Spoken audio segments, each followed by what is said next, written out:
The League of Women Voters Flint area would like to thank Communities First Incorporated for their assistance with recording Flint area candidates for office. And we also want to thank Flint Beat for assisting with these forums. We want to thank you as well for tuning in to the Flint School Board Forum. Unlike legislative forums, each candidate was interviewed separately and no time limit was imposed. Like the legislative forums, however, candidates were instructed to speak only about their own qualifications and not about other candidates or political parties. 15 candidates filed for a seat on the board. All were invited to do an interview. 13 responded. 12 completed an interview and one was unable to due to a family medical situation. 5 seats, and therefore 5 votes, are available. You may wish to take some notes as you decide which 5 you will select. Ms. Releford, what has prepared you for these responsibilities? Well, that's the loaded first question. Thank you, Miss Peggy. One, being born and raised in Flint, a former Flint athlete and a former coach. And also, I've worked in the community for the last 24 years in the health field. And in 2016, I became a community health worker with Genesee Health Plan via CRIM, via my foundation. So I was housed in Freeman, and just being able to just see the comings and goings of the students and the staff, and just seeing the barriers that prevented the students from receiving the best education possible.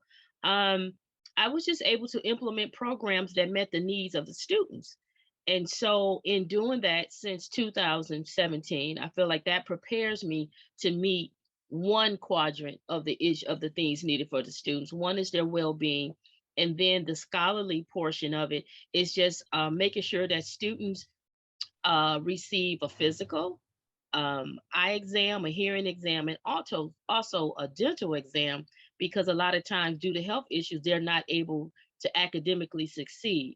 So with those two areas there, and being able to work in the school system from 2017, 16, all the way 2017, all the way up to 2021, just seeing what's needed and how the morale is, how the morale needs to be changed.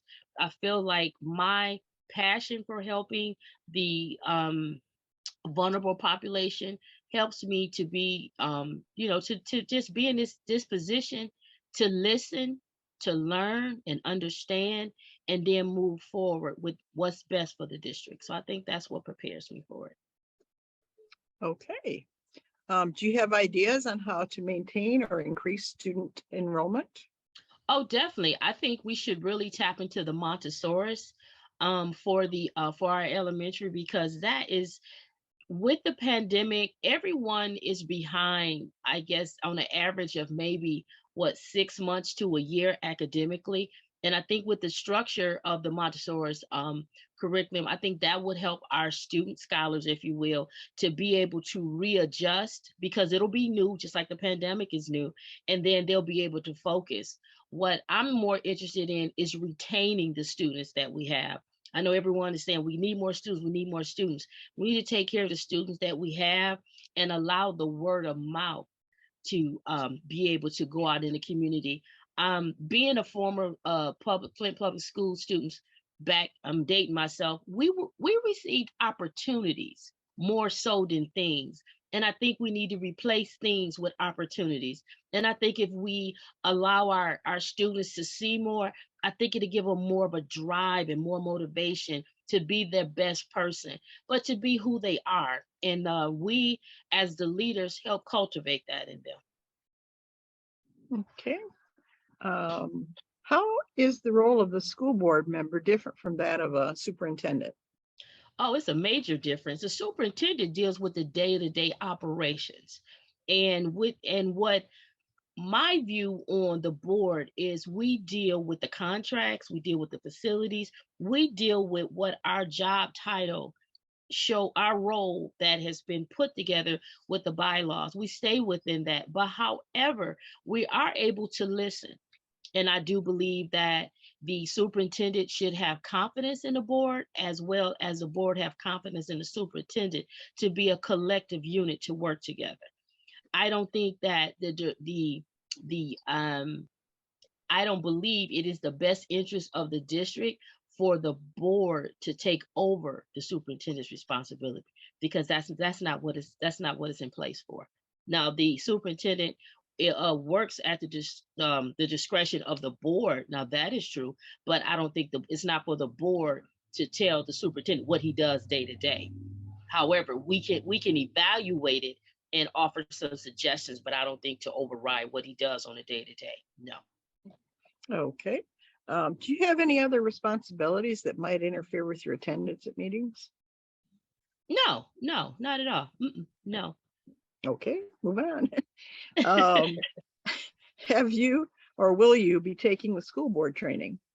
Of course, yes, yes. Anything to help me be a better me. I like to be a better me. Okay, and now we're down to the very last question. No, Um, that's not fair. I'm it was just kidding. so fast. Okay, what do you think are the most important issues that Flint schools are facing? Ooh, that's loaded. Honestly, because I've been in, it's the morale.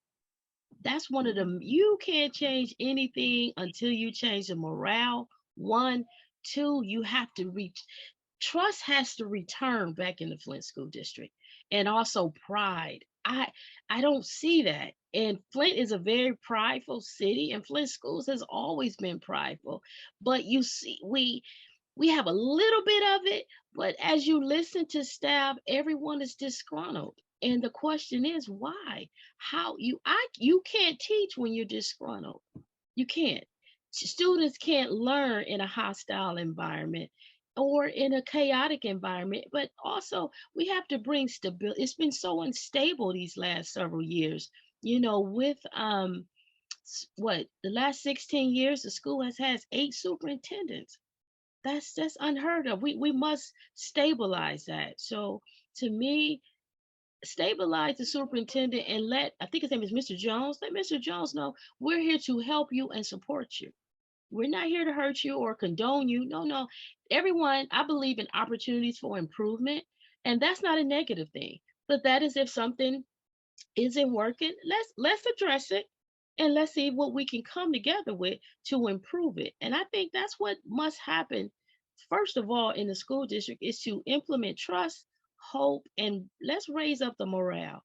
And also I want to add this, you have to make sure people are in the right positions, because sometimes you can go to school and you can get the credentials for quote unquote part A, but your personality isn't what part A requires. So sometimes you have to go in and make an adjustment.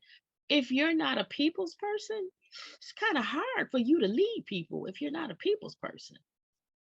So I think a lot of persons we should have just basically some training and allow people to know how they learn, in regards to how they accept criticism, how they receive compliments. The person now I see a great opportunity for personality testing for all staffers, so that if you're a type A, then you have to approach a type A a certain way, or red or blue, if you will. So my main things is that it's addressing the elephant in the district, and that's the low morale, lack of trust, and lack of pride. I tried to take up some time because I just felt like I cheated you. It was there for you to take. Well, thank you so much for participating in our forum. We're glad that folks are stepping up and showing interest in schools and putting themselves forward, whether or not obviously not everybody's going to win. I've been really impressed with the quality of candidates, so it's really good to see.